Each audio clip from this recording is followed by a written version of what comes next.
Fala galera, Jesus Cap, Douglas Gonçalves por aqui para mais um Copiando Jesus, o nosso podcast. Toda quarta-feira nós estamos aqui nessa mesa abençoada e de quarta a gente sempre escolhe um tema. De segunda-feira a gente tem aqui um convidado contando seu testemunho, mas de quarta-feira a gente pega um tema para olhar à luz das Escrituras, à luz do Evangelho, de que maneira a nossa cosmovisão, os óculos que o Senhor nos deu para olhar a vida, nos respondem a vários questionamentos. E hoje a gente quer falar sobre liderança do futuro.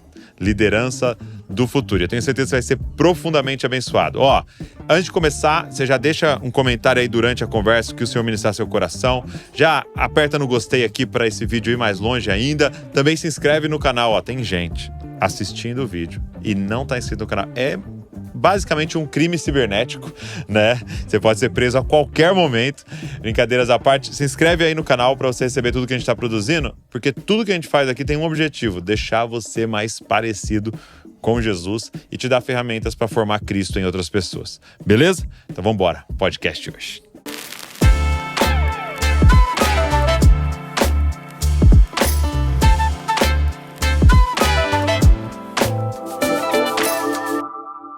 Meu amigo, Marcos Madalena. Fala, meu amigo. Como é que você tá? Obrigado por você estar aqui. Que alegria estar aqui, uma honra. Cara, que demais. Bom Muito demais. tempo. Tem uma amizade faz tempo, né, cara? Faz tempo. Você foi o primeiro professor do Na Mesa. Fui o primeiro professor? Sim, primeiro, porque a gente fez 4 gravações, né? Uhum. Meu pai, Aprenda a Pregar. Aí foi você, aprendendo a liderar jovens, Liderança de jovens. Aí eu gravei um. E teve mais algum, assim. Cara, foi uma jornada muito legal. E foi o primeiro curso que eu gravei também. É mesmo? Foi. E eu sempre encontro os alunos por aí. Muito bom. Glória a Deus. Cara, você está lançando um livro novo e a gente quer conversar sobre esse tema desse livro, que é Lidere para o Futuro. Coloca aqui para mim. Lidere para o Futuro. Ouça a Deus, influencie pessoas e construa o amanhã. Ficou lindo a capa, Apesar que eu votei na branca, mas, Causou na votação. Mas eu também gostei da azul. Ficou bonito. Para liderança, tem um negócio no azul aqui que é bem legal. Cara, deixa eu te fazer uma pergunta. Quando você fala com pessoas, por exemplo, tá no contexto europeu, Uhum. E estão lá missionários e evangelizando, uma das coisas que eles falam que é interessante, quando você começa a falar com eles de igreja, muitos vão trazer a resposta assim: cara, você quer voltar para essa coisa retrógrada, Tipo assim, porque a figura da religião e da igreja, tá sempre ligado ao passado. Sim. E você trazendo uma proposta, e lidere, e principalmente para líderes dentro da igreja, você tá falando para a gente liderar para o futuro, e parece que as coisas não se encaixam, O que você teria para dizer sobre esse dilema, Olha só, a Bíblia não termina com nostalgia, com saudade. A Bíblia termina com expectativa. Uau. É um livro que vai ter história que começa lá, a gente acredita, 4.000 anos atrás. Uhum. Mas que ele não vai terminar falando para lembrar como dessas histórias. Vai falar sobre para onde a gente está indo. O livro é um livro, a Bíblia é um livro de futuro. Interessante. Então fala, o reino de Deus, ele está, a partir de Jesus, ele foi estabelecido nele, mas ele não foi completo nele. Incompleto, o reino de Deus não se completou nessa era. Ele ainda vai ser completo. Sim. Ainda há de vir. Então a vida cristã é uma vida de expectativa. É uma vida que você tem uma visão o tempo todo de futuro. Isso é muito real. Verdade, o livro termina falando do futuro, Ainda que não seja assim para uma vida que só pensa no futuro. Tem um impacto para agora. Claro. A gente não pode ser assim, tudo se resolve com a salvação eterna. Sim. Não, ela muda as nossas coisas hoje. Mas a perspectiva eterna muda cada coisa que a gente faz hoje. Tá, então eu quero começar com a pergunta mais básica do tema que você decidiu colocar nesse livro, que é: como que eu lidero para o futuro? E aí eu abro até um parênteses, porque assim, qual é a primeira coisa que vem na minha cabeça ou na cabeça de talvez quem está nos ouvindo aqui, você veja se é verdade. Mas a impressão que dá é: nossa, é verdade, o meu pastor lá precisava liderar para o futuro. Nós precisamos pintar aquela igreja. Ó, meu pastor lá precisa liderar pro futuro. Cara, precisamos fazer uma vaquinha, e uma vaquinha bem grande, pra comprar um LED. É o sonho. É o sonho, né? Só não faça a rifa, né? As bet gospel. As bets gospel. Nós precisamos, cara, dar uma modernizada, chamar um designer pra fazer um logo novo da igreja, ou mudar o nome, pôr um nome meio que em inglês e tal. E assim, você vê que tudo isso que eu falei tem a ver com estética, né? Uhum. O que é liderar pro futuro em sua essência? Quando a gente fala, acho que para responder essa pergunta é legal falar sobre o que é futurismo. Então hoje existe um especialista chamado futurista. É mesmo? Porque nós estamos numa era de profundas transformações, uma era extremamente complexa, e a gente está numa, assim, plena revolução na história, que a gente teve a revolução da eletricidade, a revolução da computação, e aí o mundo teve que ser preparado para a eletricidade, as casas foram construídas, a indústria foi preparada, verdade, né? E aí o que essa nova prática ia trazer dependia da transformação do mundo para recebê-la. Também a computação, e hoje a gente está na revolução da inteligência artificial. Okay. E o que o futurista faz? Ele analisa os movimentos históricos, ele dá uma olhada no que está acontecendo agora e ele repensa como nós podemos ser mais assertivos, mais sábios, ter melhores decisões com visão de futuro. E cada uma dessas coisas que você falou, né, é muito interessante, que muda muito rápido, né? A parede preta, né, já é algo, né, é atual a parede preta? Não exatamente. Já é meio antigo. Aí quando a gente analisa, já é meio antigo. E a igreja cool não é mais atual. Sim. A igreja cool é mais comum. Agora, ela já tá ficando assim, a gente precisa de algo mais. E uma avaliação, eu vou dar um exemplo aqui da própria inteligência artificial. Quando a gente viu os Jetsons, o que eles faziam? Legal. Você tinha robôs nas casas. Isso. Que lavavam a louça. Né, robôs que limpavam as casas. Serviam a mesa. Para que a gente fosse liberado para tarefas, por exemplo, como escrever, como desenhar, como produzir um conteúdo intelectual. Mas a inteligência artificial está fazendo exatamente o contrário. Ela está desenhando pra gente, ela está escrevendo pra gente, ela está produzindo conteúdo intelectual e a gente continua lavando louça. Exatamente. Então a gente tem que repensar, por exemplo, a inteligência artificial para ter uma utilização mais sábia e com a visão mais de futuro. Tá. E quando a gente olha para a igreja, por exemplo, eu vejo que todas essas transformações, elas foram importantes para atrair pessoas. Isso. A igreja era fechada, a igreja parecia um lugar do passado. Ela parecia do século passado. As músicas, o culto, as estratégias, a comunicação, a linguagem. E a gente renovou essa abordagem da igreja. Mas o que transforma não é exatamente o que atrai. Então, muitas igrejas pararam no que conecta, mas não se aprofundaram no que transforma. Okay. É uma avaliação que nós precisamos fazer para liderar. E eu vejo muito, por exemplo, a expressão, eu estou lidando com um tempo difícil. E liderar para o futuro é parar de lidar com o tempo difícil para liderar os tempos, para construir uma manhã melhor. E essa é a proposta de liderar para o futuro. A real é essa, né? Quando pessoas começam a falar, poxa, mas que geração, hein? Que não sei o que e tal. O que eu sempre falo é, cara, foi onde Deus nos colocou.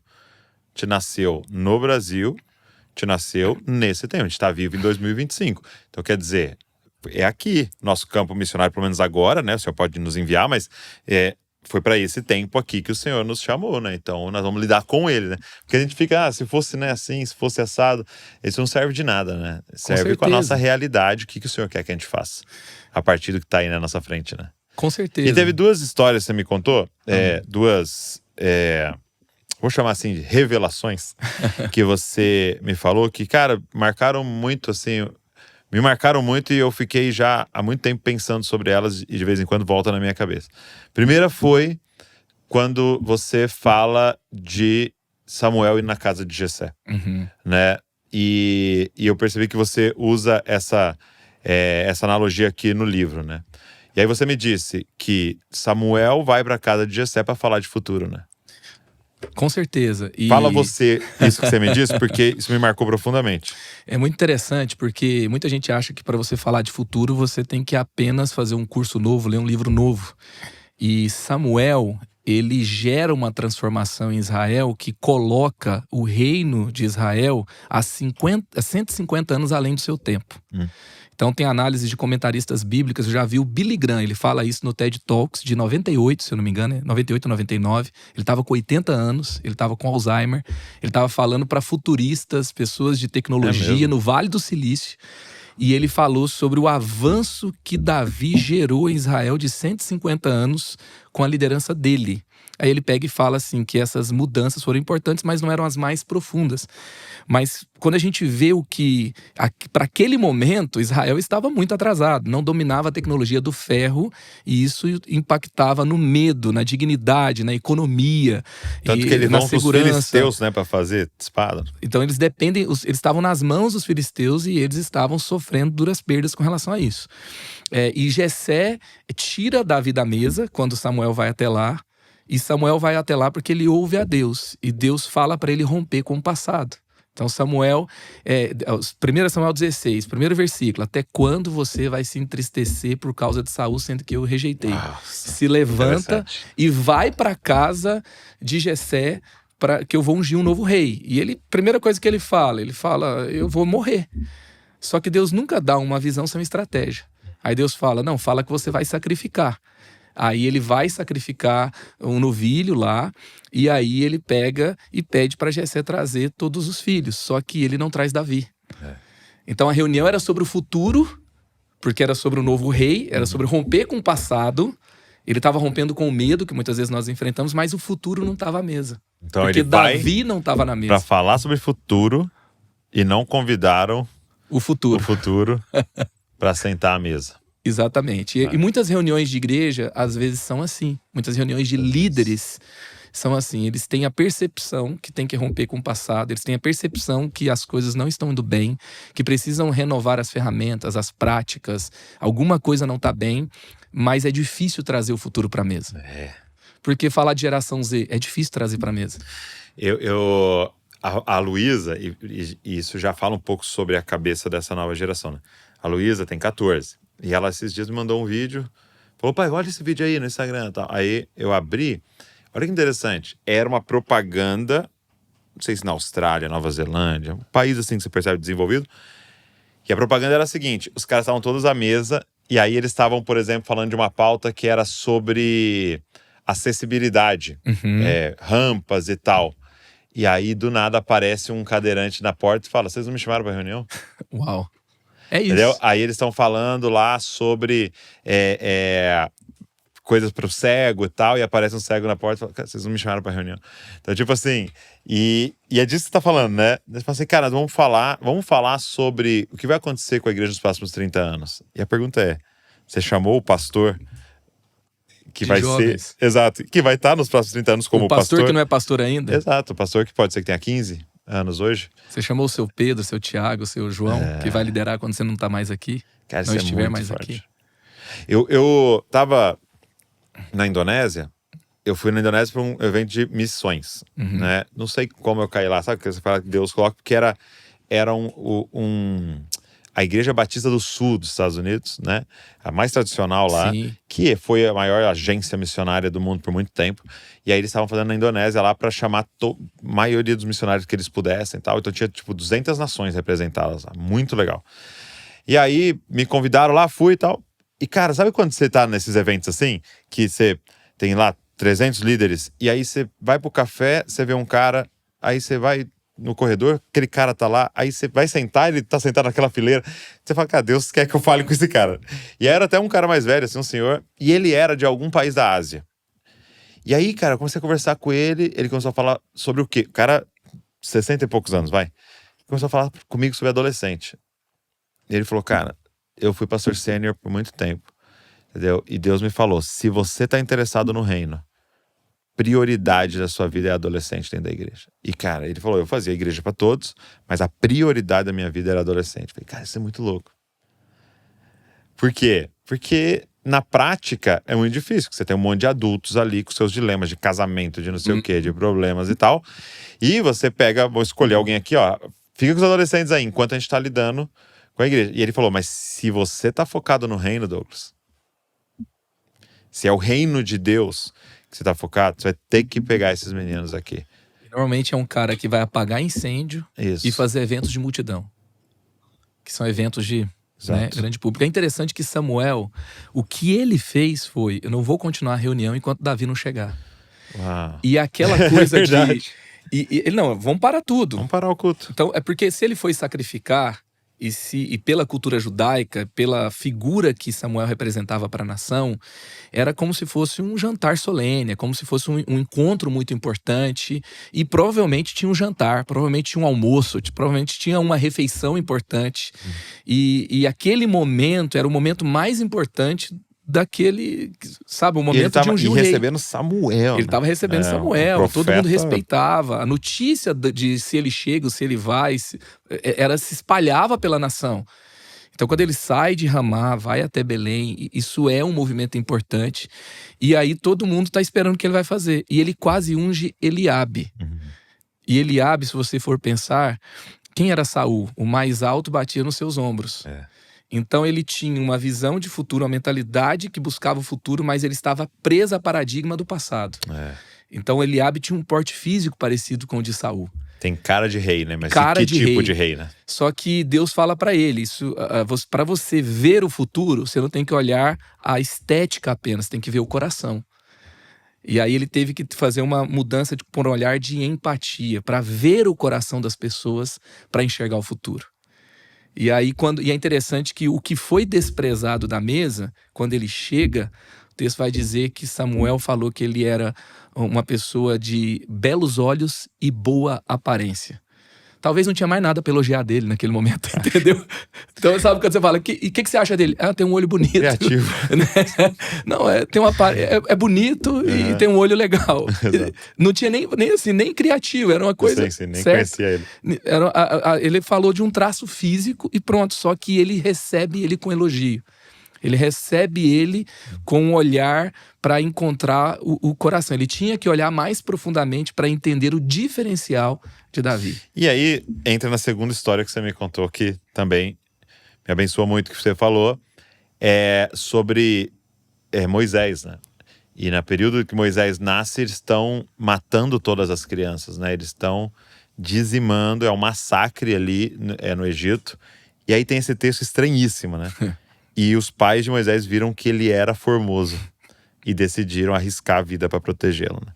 E aí você me falou dessa aplicação para essa geração, né? Que assim, você nunca vai ver porque o texto fala, né, que a mãe Joquebede viu que ele era bonito. Eu nunca vi uma mãe olhar para um bebê com cara de joelho e falar: Senhor, pena que é feio que dói, né? Vou deixar matar, No né? máximo um pai, se encontrar um outro pai com a criança, estiver sem a mãe. Sem a mãe. E aquela resenha de macho, né? Que fala assim, nossa, é minha cara. O outro vai dizer assim, importante é ter saúde, né? Exato. Mas a mãe jamais vai dizer assim, esse menino é feio. Só que na pregação de Estevão, de Atos 7, vai dizer que ele era formoso aos olhos do Senhor. E também depois lá em Hebreus capítulo 11, no texto dos Heróis da Fé, vai dizer que ele não era uma criança comum. Então ele viu por trás do óbvio, além do óbvio, além de um elogio por questão de conveniência, Sim. eles viram que se tratava de alguém extraordinário.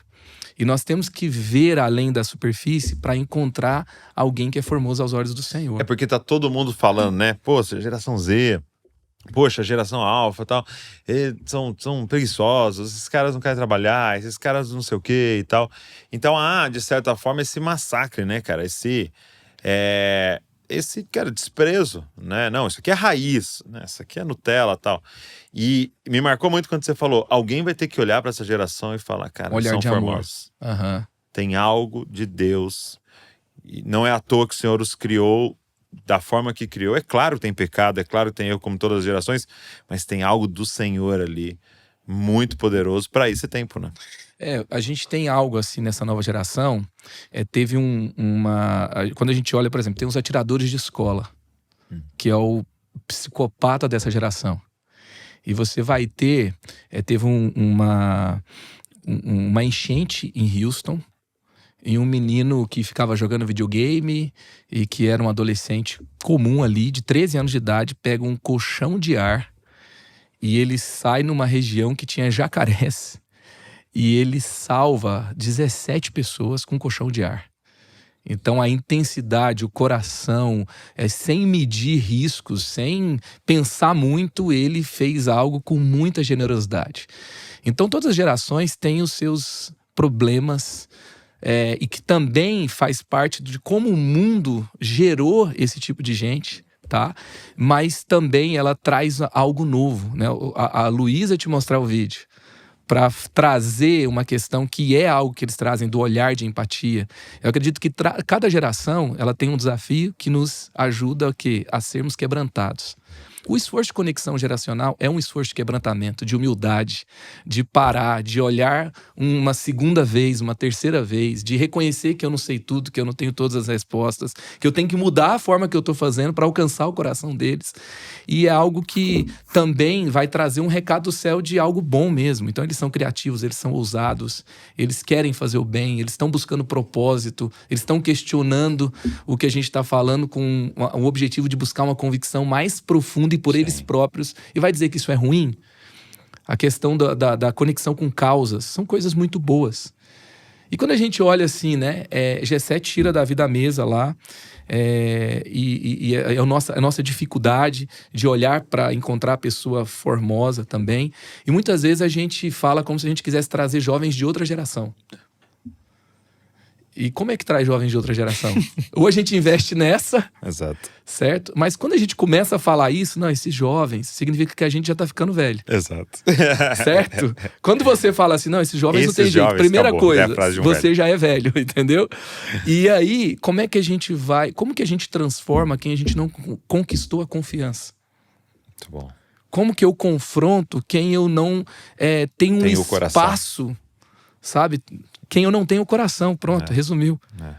Não tem como. Então, se eu não tiver esse esforço, se eu não fizer esse esforço, de fato, eu vou perder muito o potencial dessa nova geração. Quando você ouve os missionários, eles falam que uma das formas de você honrar uma nação, um público, é aprendendo a língua, né? Uhum. Então ele fala, quando você chega lá e fala, vou compartilhar o evangelho na sua língua. Mas você fala essa língua? Não? Eu me esforcei 2, 3 anos me esperando para aprender a sua língua. Então, isso já é um ato de amor, né? E eu percebo que, cara, é exatamente isso em relação a eles, né? Tem uma língua, né? Tem uma língua. Tem uma forma de falar, de se comunicar. E quando a gente começa humildemente a não falar, vocês se virem para aprender a nossa, mas a gente começa a aprender a deles e começa a comunicar com eles, já é isso, é um caminho de ganhar o coração, né? Com certeza, ganhar o coração para transformar. Porque assim, pra claro, ter acesso, né? não adianta eu ser um romântico, né? O fanista e achar que não é simples, ama e cuida e não confronta. Não, deixar de confrontar e deixar de amar. Exato. E a geração que está estabelecida, ela é muito importante nesse processo. É aquela história do leão novo e do leão velho. Um sabe caçar, o outro tem energia e velocidade. Do boi novo e do boi velho que era colocado nas cangas. Que um sabe o caminho, que é o mais velho. E o mais novo tem mais força e tem mais velocidade. Interessante. Então, assim, uma geração precisa da outra. Precisa. E a geração X, a geração Y, que está mais próxima dela, ela precisa realmente amar e influenciar essa geração. E a nova geração precisa deles. Porque não, e você eles vê não assim, sabem, é muito eles não doido. têm sabedoria São 3 recursos, para trilhar o caminho. Sim. São 3 recursos, você pensar, né? Tempo, dinheiro e experiência. E, cara, cada uma tá com alguém. Né? Porque você pensar, tempo hoje é o adolescente jovem. Uhum. Ele tem tempo para fazer a parada. Dinheiro tá com os mais velhos. Mas é a lida do 35 aos, entendeu? Poder e experiência econômico. tá com os mais velhos, que já não tem mais força para fazer. Né? Então, é necessário os 3 à mesa, né? Um dizendo, não vai por aí, já fui, bati bastante a cara. Entendeu? O outro fala assim, não, vamos patrocinar essa parada aí. Mas alguém falando, então bora, vamos fazer. Então você vê que propositalmente o Senhor espalha, né, os recursos, porque nós vamos ter que se encontrar na mesa, né? Vamos ter que andar junto. Agora, se alguém que está nos ouvindo fala assim, cara, como é que se desenvolve essa palavra que você usou muito legal, né? Futurista, né? Como é que se desenvolve uma mentalidade assim, né? Como é que um líder pode ter uma mente né, futurista, assim? Como é que ele pode liderar para o futuro? O que você diria, assim, de forma mais prática até? Olha, vou falar de 4 skills importantes para você aprender a ler os tempos e liderar com visão de futuro, tá? A primeira de todas é o discernimento. E isso é cada vez mais profundo para um líder cristão. Porque assim, qual foi a genialidade de Samuel? Foi ouvir a Deus e obedecer. Ponto. Esse foi o diferencial. Então ele ouviu a voz de Deus, confrontou Eli. Ele ouviu a voz de Deus e quando ele não queria ungir Saul, Deus falou para ele: unge Saul, porque o povo queria, mas ele não queria. E Deus falou assim: Samuel, eu vou te ajudar a discernir essa situação. Eles não estão te rejeitando, eles estão me rejeitando. Então vai lá e unge e explica para eles o preço que custa. E isso evitou que ele ficasse com o coração ruim diante da situação, amargurado. E depois, ele então, quando ele queria ficar quieto na dele, Deus o levanta no final da vida para mudar o curso da história. Então a genialidade das suas ideias foi que ele ouviu a Deus. E discernimento, cada vez, para um líder cristão, é uma grande habilidade. Então, discernimento. Segunda ouvir coisa, a Deus. Ouvir a Deus. E a primeira parte do livro é sobre ouvir a Deus, tá? Essas outras 3 coisas, elas estão dentro do desenvolvimento do livro, só que não é uma estruturação por sequência ali, tá? Segunda coisa, algo que é muito importante para hoje é o deep thinking, que é assim, a tecnologia, a inteligência artificial, a computação como um todo, acabou formando pessoas com mais informações, mas com menos pensamentos profundos. Tá. Então as pessoas pensam de forma muito superficial. E isso tá roubando a genialidade, o potencial de um líder, de alguém do nosso tempo. Então você ter pensamentos mais complexos no sentido de correlação que você faz nas decisões que você toma. De mais fundo, né? Você ouvir mais pessoas, você conhecer mais a geração, você ler a Bíblia, conhecer a dor e entender mais como que essa Bíblia que é eterna, que foi escrita, não foi nesse tempo e que tem aplicações para esse tempo, aonde elas se aplicam, como ela é resposta para as dores de hoje. Você analisar também, vou pegar as ferramentas de gestão, vou pegar as ferramentas da psicologia, que estão cada vez mais em alta por causa da questão da inteligência emocional, e vou fazer essa relação para tomar decisões. É muito importante, até para usar a inteligência artificial. Exato. Outra coisa, tá? Então é a segunda, deep thinking. Tá, então, primeiro, discernimento, ouvir a voz de Deus. Segundo, reflexão, pensar de forma profunda. Isso. Tá, deep thinking. E a terceira coisa é a criatividade. Que é você realmente inovar, trazer novas ideias, você mudar o curso do caminho, você trazer soluções importantes e a inteligência emocional. O líder quarto, de hoje. Inteligência emocional. Isso, o quarto. Falei terceiro, né? O quarto. Não, terceiro, criatividade. Isso. Quarto, inteligência emocional. Então, porque o nosso tempo, a quantidade de informações, o excesso, não gerou pessoas mais inteligentes, gerou pessoas mais ansiosas. E a pandemia atual é uma pandemia de saúde mental. É uma pandemia de ansiedade, de estresse, de burnout. E é importantíssimo que o líder esteja bem, ele esteja conectado com Deus, para que ele gere ambientes saudáveis. Muitos problemas que nós estamos tendo da igreja é de ambientes tóxicos. Sim. De líderes controladores, de líderes que não que toma decisões nas emoções, líderes que não pensam, por exemplo, eu estou falando aqui agora. Então isso vai para uma internet, isso vai para uma rede social, alguém vai gravar, tem as leis do nosso tempo, tem a linguagem dessa nova geração.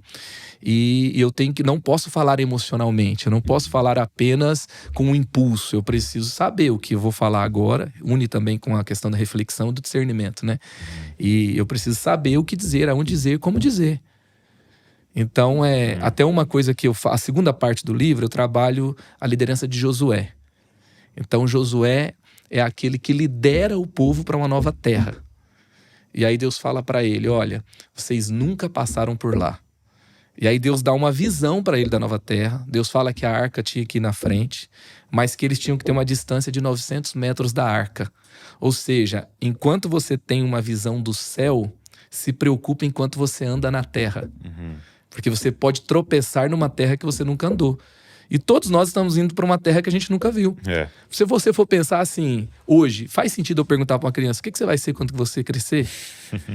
Vai existir o médico do jeito que a gente conhece o médico hoje? Você já fez um diagnóstico de saúde com o chat GPT? Nunca tentei, mas já vi pessoas fazendo. Eu estava numa viagem missionária recentemente, estava na Bolívia e Peru e Amazônia, ali o Acre, e tive que tomar um corticoide, me deu um refluxo absurdo, fiquei soluçando por 3 dias sem parar. Meu Deus. E precisava falar, e aí eu fiz um diagnóstico de chat GPT.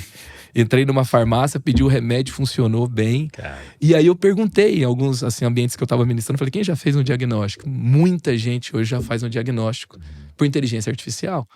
E assim, médico vai existir? Sim. Como a gente conhece? Vai existir? E qual vai ser o prestígio desse profissional no futuro?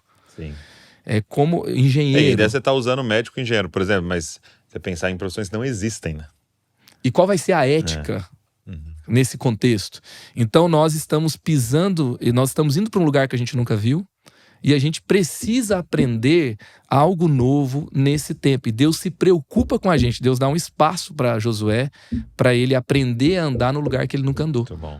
E a responsabilidade dele era aprender e mostrar para o povo que ele tinha visto. Porque aí teve o raio, né, de 900 metros ao redor da arca. E aí todos passaram e tiveram uma visão da arca. Todos passaram e tiveram a visão. E depois ele contou também qual seria a estratégia para rodear 7 vezes.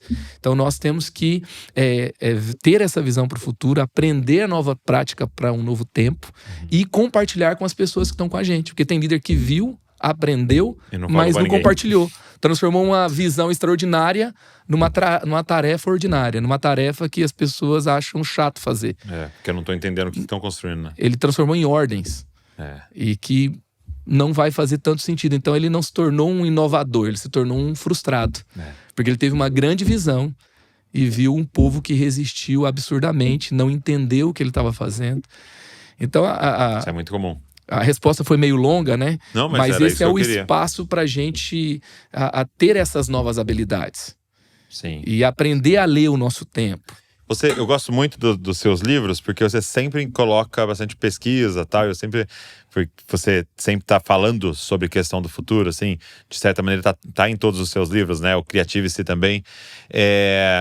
E aí você até me falou de algumas pesquisas que você viu de Harvard sobre futuro. O que é que você pesquisou aí que mexeu com você? Tem uma pesquisa de Harvard sobre inteligência artificial que ela vai mostrar o seguinte, que alunos de Harvard que estudaram em 3 contextos diferentes. Tá? Então, um era com professor convencional. Outro era com a inteligência artificial liberada, ele podia fazer o que ele quisesse.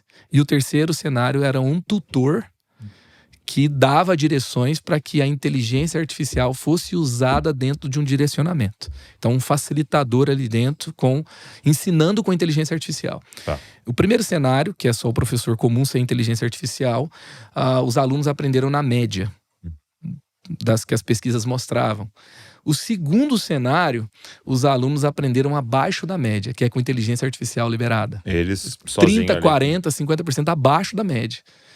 E no terceiro cenário, que ao invés de, sei lá, vou aprender sobre Davi, me fala quem foi Davi. Aí o chat te responde, não, eu vou fazer 10 perguntas e o chat vai me responder como se ele fosse Davi. Eu não vou escrever o meu esboço na inteligência artificial, estou trazendo já para a realidade prática de um pastor. Eu vou perguntar para o chat o que está faltando. Né? Como que Paulo responderia a uma questão que eu estou lidando de relacionamento. E vou fazer uma análise disso dentro do repertório que eu estou construindo, dentro do ambiente que eu estou. Eu não vou deixar que seja feito por mim. Nesse contexto, com um tutor, eles aprenderam 30% a 40%. Eles cresceram 30% a 40% a mais, tiveram um desempenho melhor do que o professor comum. Então, do que a média. Então, são questões assim que para a gente refletir como a gente usa as ferramentas do nosso tempo para que a gente cresça. E não que a gente piore o nosso desenvolvimento e se torne mais um superficial nesse tempo, né? E você disse inicialmente, né, dessa profissão chamada futurista, né? Que vai analisar o futuro para que a gente possa, de certa maneira, se preparar, né? a gente criar ambiente para que isso seja feito da melhor forma possível. E você falou que você tinha aí 5 tendências para a igreja, né? É uma pesquisa também, né? Eu não falei dela porque essa não é de Harvard, essa é de um cara. É um cara, até assim, eu acho que hoje a gente é um curador de conteúdo também, né? Tem um cara chamado Carey Nieuwhof. Ele é um host de um podcast, um dos mais importantes hoje para um líder cristão. Ele Como recebe. é o nome do podcast? É o nome dele, né? Carey Nieuwhof. Ah, eu já vi. Já. Vou colocar. Ele, Craig Rochelle, Steve Furtick, vai tudo lá, os caras do Barna Group, os caras da Portas Abertas e também Simon Sinek. Os caras vão lá e os líderes mais importantes aí estão ali. E ele, todo ano, ele faz uma análise de tendências do cenário da igreja. Tá. E ele trouxe a de 2025, para mim, assim, é uma revelação absurda dos problemas que a gente tem e do cenário que a gente tem enfrentado e vai enfrentar. Então, olha só, a primeira coisa que ele fala, 5 tendências. A nova geração está em avivamento e em retirada, em êxodo da igreja ao mesmo tempo. Então, é muito legal essa análise. Ele fala assim que os movimentos cristãos universitários viraram, assim, febre nas universidades americanas. Sociedade Bíblica Americana, 2023 vendeu 9 milhões de bíblias. 2024 vendeu quase 15 milhões de bíblias. Sociedade Bíblica Inglesa, mesma coisa. Eles falam do crescimento de venda de bíblias. Eu não sei o número, mas falam, olha, estamos vendendo muita bíblia. Fé aumentou, assim, cresceu na Europa. E movimentos cristãos estão crescendo absurdamente, mas a frequência na igreja diminuiu. Estão falando claramente. Estados Unidos, 2023 caiu de 22%. Não, 2020 era 22%, 2023 16%. A frequência dos jovens. Frequência dos jovens no culto, da geração Z no culto. Então a gente vai falar aí, caiu 6%? Não, 22% para, se a gente colocar em quase, se fosse dobrado, seria 32%, né? Então caiu drasticamente. Se você tem 22, cai para 16, é uma queda absurda. Nossa, muito. Para baixo. E aí, queda para baixo, né? É uma queda... Para baixo. Essa aí vai virar meme. Uma queda absurda. E só pra gente... Se você for observar, conferências, eventos, movimentos. Você tem, assim, virou hoje estádios, movimentos e conferências, no geral, assim, tá em alta. Só que na semana seguinte, sei que se tem algum pastor, líder de jovens, ou um pastor de igreja, o nosso desafio é ter as pessoas lá no culto, no domingo. Ter as pessoas no discipulado, ter as pessoas na igreja, no compromisso com a igreja como um todo. E isso é mais sensível na nova geração. E aí há uma explicação certo, assim, qual é a análise? Explicação, né? Assim, Mas tem análise. uma tendência que a igreja tem que se preocupar, que é uma questão que eu abordo no livro. Tem uma ênfase muito grande atual nas igrejas de conferências, cultos e redes sociais. Então as igrejas estão muito focadas nessas 3 coisas. Eu quero ter um culto uau. Experiência do culto. Experiência do culto maravilhosa. Eu quero ter uma rede social maravilhosa também, fotos, né, bombando, um engajamento legal ali. E quero fazer uma conferência. Eu estou disputando os convidados mais importantes do cenário gospel, porque se eu trouxer na cidade vai bombar. Só que a jornada da profundidade, o discipulado, o culto de jovens, além do culto de jovens, discipulado, mentoria, fazer um voluntariado além da plaquinha. Venha servir, segura a plaquinha. Legal, mas depois disso, o cara que quer, não, quero servir em alguma coisa diferente. O que você tem? Né? Tem ali os ministérios técnicos do culto, mas muitas vezes está muito restrito a isso. Essa pesquisa tem uma recomendação, que os ministérios de jovens precisam se dedicar à jornada mais profunda espiritual. Porque a gente precisa parar de ser focado apenas em eventos, apenas em movimentos, e a igreja precisa fornecer a jornada seguinte, né? O passo seguinte na jornada, na verdade. Muito bom, muito bom. E que mais? Segunda coisa, o evangelismo está em crise.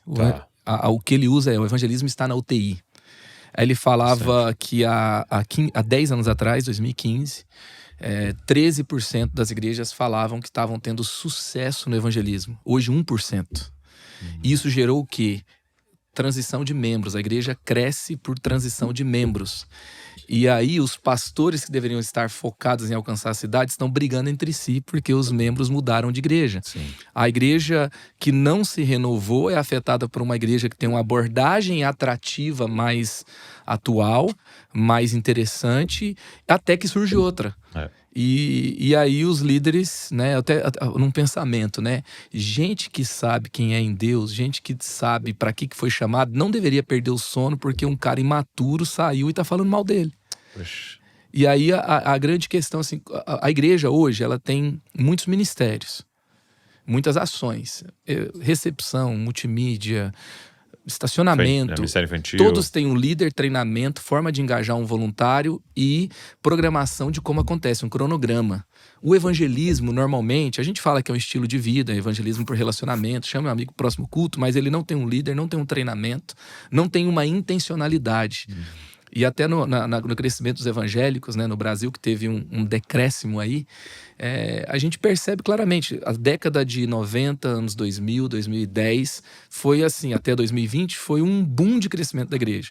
E a igreja, seja a década de 90, anos 2000, o boom das cruzadas, pregação em praça, o folheto, nem que fosse um folheto de cachoeira atrás, escrito Jesus te ama em cima, que o pessoal saía entregando, parecendo Mormon, né, com terno e gravata na rua, mas os movimentos evangelísticos com grupos familiares, que era antes das células, era algo forte, na Assembleia de Deus era o ponto de pregação, era algo que crescia muito, os líderes leigos evangelizando e abrindo ponto de pregação, era muito comum. A gente precisa, não é usar a estratégia de ontem, Sim. mas aprender com que esse fato gerou um alcance grande de pessoas para o evangelho. E a gente parou de ser uma igreja evangelística. A gente está dizendo que marketing, né, digital é evangelismo. Ele pode ser usado, mas as pessoas não são mais pessoas evangelísticas, né? Não são mais evangelistas aí dentro da sua missão. E é uma missão da igreja renovar essa prática. Interessante. Isso é muito real. Isso é muito real. E eu acho que essa sensação de que... Porque quando a gente fica divulgando, né, os números, daqui a não sei quantos anos a maioria vai ser evangélico no Brasil e tal, de certa maneira, para todo mundo talvez deu esse efeito de acomodar. Não, estamos bombando, já ganhamos, né? Já ganhamos. E aí todo mundo baixou a guarda, todo mundo diminuiu o ritmo, todo mundo parou. Tá esperando o povo entrar na igreja. Maioria, né? Exato, parou de evangelizar. Faz muito sentido. Terceiro, o que mais? Cara, isso é muito interessante. Hoje está em queda igrejas que são igrejas derivadas, igrejas que têm modelos genéricos, que estão usando os métodos genéricos de crescimento de igreja. A análise que ele faz é o seguinte, que há uma rejeição aos modelos genéricos de igreja. Então está crescendo a igreja autêntica, a igreja original. E ele fala que depois de 2010, assim, a mega igreja, ela exportou um modelo para o mundo. Sim. E todo mundo aprendeu, né? Que é o modelo da parede preta, do telão, do louvor vibrante, do ministério infantil, que parece com um buffet infantil de festa de aniversário. O voluntário com a plaquinha. O voluntário com a plaquinha, dando tchau com a mão do Mickey e tal. Eu tô dizendo assim, a minha igreja tem tudo isso, tá? Então assim, se você está se sentindo criticado, eu não estou te criticando. O que ele está dizendo é que quando você tem esse negócio, assim, que é um pacote pronto, mas você, por trás disso, não tem uma sensibilidade cultural e uma liberdade ao Espírito Santo, você gerou um modelo superficial. Você fez um Ctrl-C, Ctrl-V ruim. Você não entendeu, assim, aonde eu tô, quem são essas pessoas e qual que é o chamado que Deus me deu para esse tempo. Ele fala que as pessoas estão mais aguçadas para perceber o que é autêntico, o que é fake, o que é profundo, o que é superficial. Talvez elas não sabem desenvolver a profundidade, mas elas sabem o que é superficialidade. É igual quando a igreja da Europa, por exemplo, foi evangelizar na África, né? E eles começaram a construir templos, né? E aí eles construíam o templo, né, parecido com o templo lá da Europa, da denominação, né? Aí eles faziam aquele telhado pra pontudo, neve descer. assim. Exatamente, Pra neve não Era parar. isso? Lá na África, exato. Era pra isso, Na né? África. Exato. Então a neve não vai parar no telhado. Que não tem sentido, né? E o que aconteceu com a gente, né? De você ir em lugares como em Belém do Pará ou em Manaus e você vê pessoas de terno. Né? Você fala, peraí, isso aí era uma roupa pro fio da Suécia. né? Isso era uma roupa lá no frio dos Estados Unidos, que algum missionário caiu aqui e falou, não, essa é a roupa que usa o crente. Como assim? Nós estamos aqui, todo mundo derretendo aqui dentro, entendeu? Coisa Não que faz não tem sentido. sentido. E é interessante, assim, ele conta de um exemplo de uma igreja que fez um culto em Dallas, e era um culto de jovens, e é um culto que durou 4 horas, onde eles promoveram um encontro com orações simultâneas. Eles trouxeram apontamentos, ênfases bíblicas que eles expuseram, e eles davam liberdade para os próprios jovens orar. Então eles não estavam esperando uma pregação, é um modelo de uma casa de oração. E ele fala que 80% das pessoas oraram. E esse foi um dos cultos diferentes que eles fizeram, e essa igreja está bombando em Dallas. Então, você vê que interessante. Aqui na nossa realidade, a família de Zescope, os maiores frequentadores da sala de oração são jovens e adolescentes. Olha aí. Entendeu? Então, como na nossa igreja também, nós temos o andar de cima também. Que é muito interessante, tipo assim, porque você fica eles pensando, não querem orar. não, exato, Vamos fazer um negócio diferente pra vai vir o pessoal eles. mais velho da igreja, vai vir na reunião de oração. Cara, e aí eles estão lá, mas tem a ver com esse formato, né? Formato. Com certeza, muito interessante. Com certeza. Isso, a gente tem que, assim, num culto de domingo, eu não vou poder viajar tanto, né? Mas no todo, eu preciso perceber que eu não posso sair reproduzindo um modelo. Entendi. Descobrir o jeito que faz crescer. A igreja normalmente não se apaixona por modelo de crescimento de igreja. Interessante. Quem gosta é líder e pastor. Não é verdade? É verdade, é verdade. Então a gente tem que entender... Então essa é uma das questões. E outra coisa é que o fechamento de igrejas supera o número de igrejas plantadas. Uau. Então, e assim, isso nos Estados Unidos? Isso, ele faz uma análise de dados dos Estados Unidos, tem coisas que ele pega da Europa, ele pega uma série de pesquisas que ele tem conhecimento de igrejas e traz essas tendências, tá? Então fechou mais igrejas do que igreja foi plantada. Tem lugar que precisa, assim, tem para cada uma que planta, 3 fecham. Tem uma notícia agora da Alemanha, que tem uma perspectiva, né? Uma previsão que vai se fechar 10 mil templos nos próximos 5 anos. E dói de ver a matéria, porque tem aqueles templos belíssimos e com aqueles vitrais, são patrimônios tombados e que não pode ser mexidos. E dentro você tem um supermercado, uma balada, uma academia, coworking, e assim vai. E por último é a saúde emocional do líder. Então, assim, esse é o cenário que a gente tem que mudar, e chega no último ponto: a gente tá mal. Entendeu? Isso é tudo que você tem que mudar e você não vai conseguir porque você tá mal. E aí, assim, e ele mostra uma questão muito... Isso é muito, assim, você olhar para as tendências do seu tempo e mudar o que você está fazendo. Porque ele fala assim, os novos líderes abaixo dos 45 anos, apenas 7% fala que tá bem. Aí você fala assim, acima dos 45, então eles estão super bem? Não. Já morreram. Não, 15% tá bem. Não, morreram não, 15%. Eles estão melhores, então é uma geração mais forte. Sim. Mas a tendência, né, do burnout, de tudo, assim, não é uma questão simples, não é uma questão que a gente pode ignorar.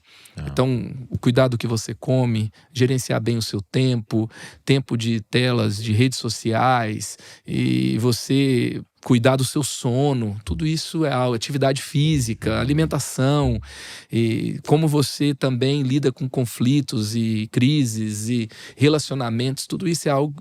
Outra coisa, não se isolar, né? Falei de relacionamentos, é algo que você não pode desprezar, você tem que rever urgentemente, porque assim, os dados apontam que os líderes estão tudo surtando. Cara, é muito doido, né? Que o senhor tem ministrado muito meu coração em relação a isso.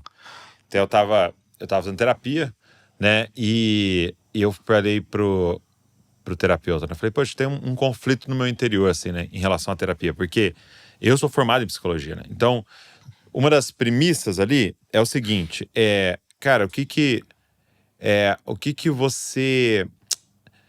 É quando o seu interior tá desalinhado com o seu exterior, né? Então, é quando você não quer e mesmo assim você faz. É quando você quer um negócio, mas você não faz. Então, isso vai, né, adoecendo, né? E eu falei pra ele, só que isso pra mim é conflitante com a palavra. Por quê? Porque a palavra fala, negue-se a si mesmo, tome a sua cruz e siga-me, né? Só que, de certa maneira, quando você olha a linha do adoecimento, tem, de certa maneira, a ver com isso de um negar a si mesmo constante até um estourar, um burnout.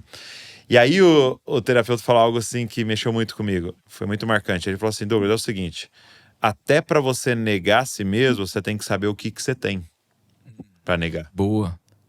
E aí, a figura que ele montou, ele falou assim, ninguém tem burnout porque entregou algo. A gente só tem burnout porque entregou o que não tinha.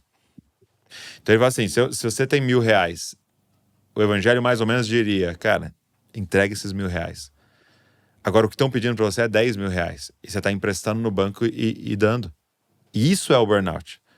É quando você entrega o que você não tem. E aí, um outro veio e me trouxe uma perspectiva que eu nunca tinha pensado.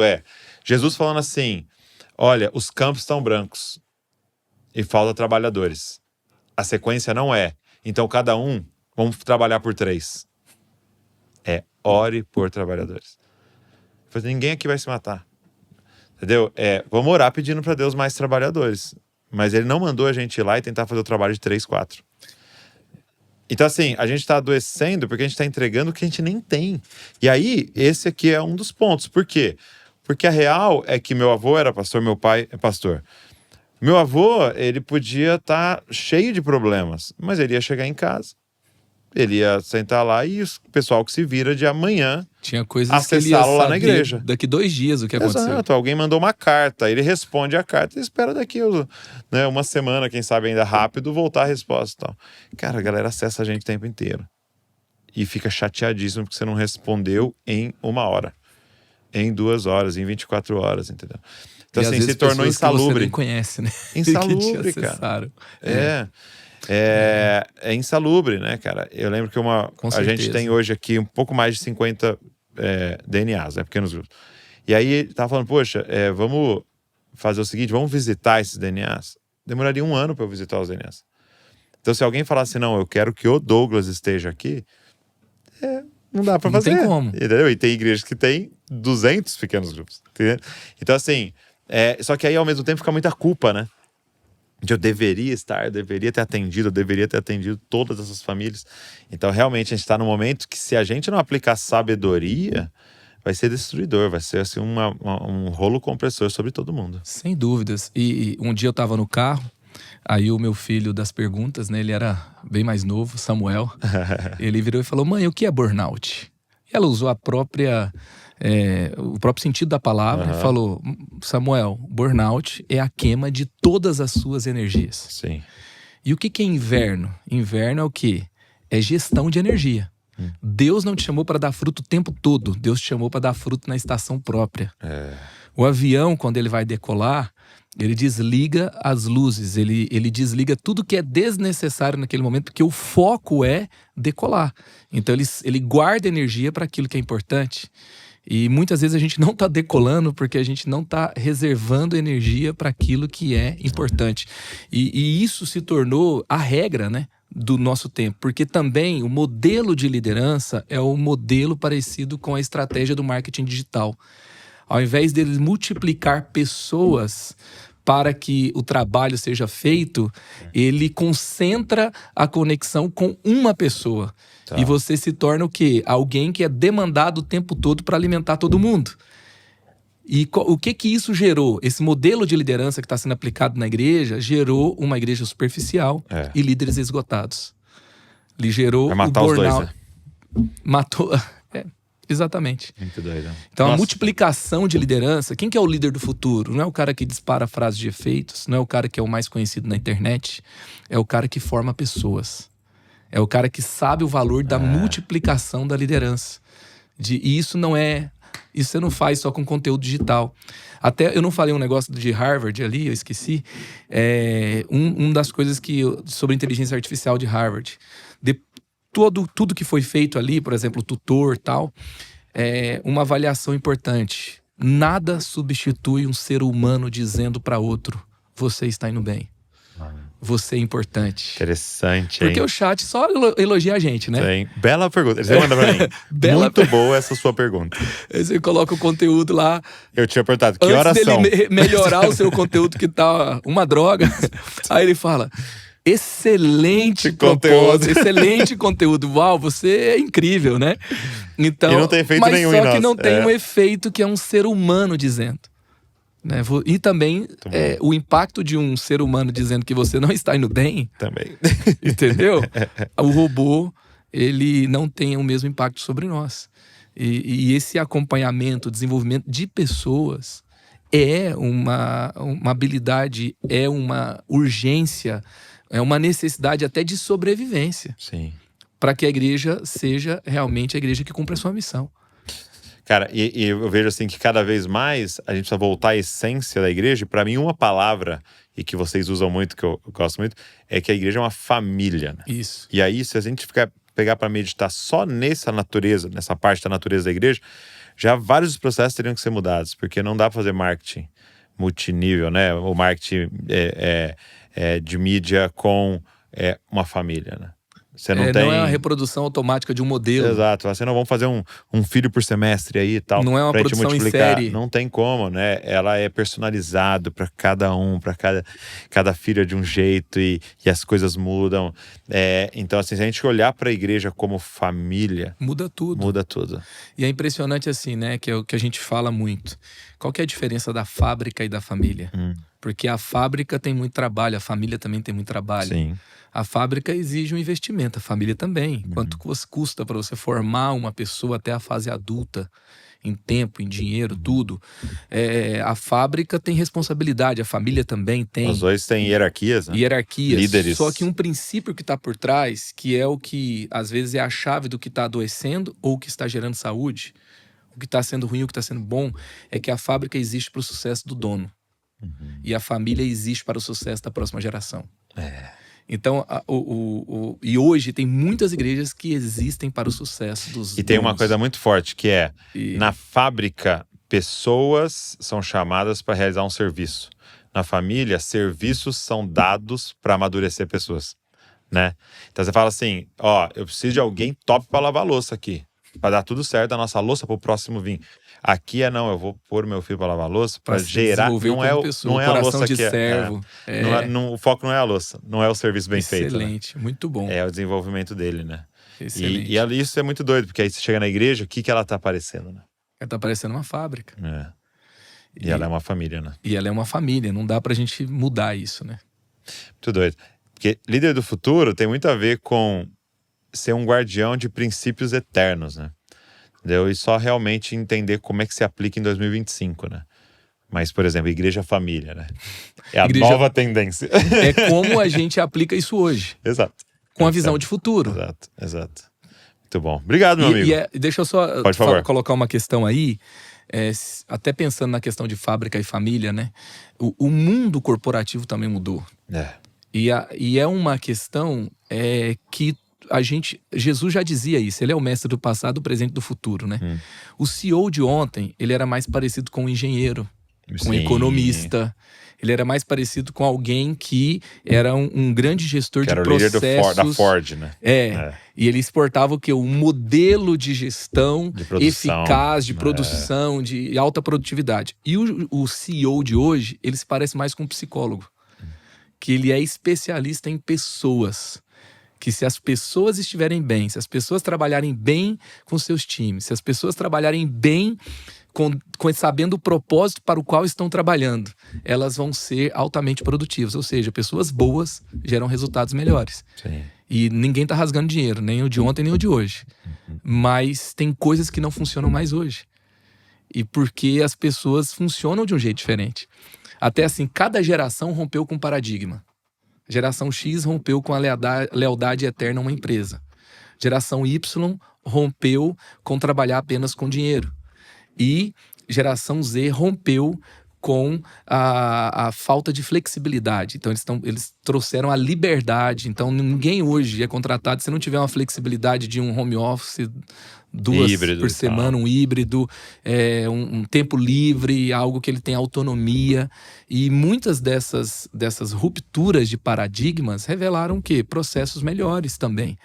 E são desafiadores no primeiro momento. Mas depois a gente se reinventou, a gente ficou doente também. em alguns momentos, né? Exato. Para entender tudo Alguém isso. deve Mas pagar um preço de cobaia para chegar lá. Mas a gente pode ter sabedoria para lidar com isso de uma forma melhor, né? E você vê, líderes que são empresas e abertos a um certo discernimento, né? A uma leitura o tempo inteiro do que está acontecendo, né? Então nós, como líderes de um movimento chamado Igreja do Senhor Jesus, precisamos estar completamente abertos, né? Para o que o Senhor está fazendo nessa geração e como alcançá-los, como pregar o evangelho para eles, né? Com eficácia. Gente, eu vou deixar aqui o link do Lidere para o Futuro, ok? Tá aqui o link para você pedir o seu, para você ler e depois até posta lá falando pra gente o que você achou, o que mais mexeu com você. Eu tenho certeza que vai te abençoar profundamente.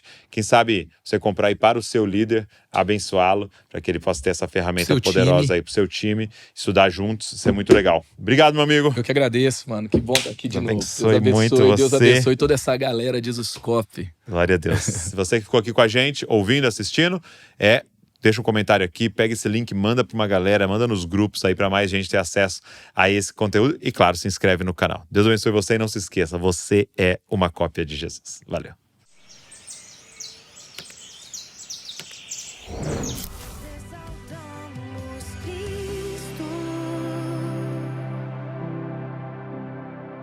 A promessa encarnada,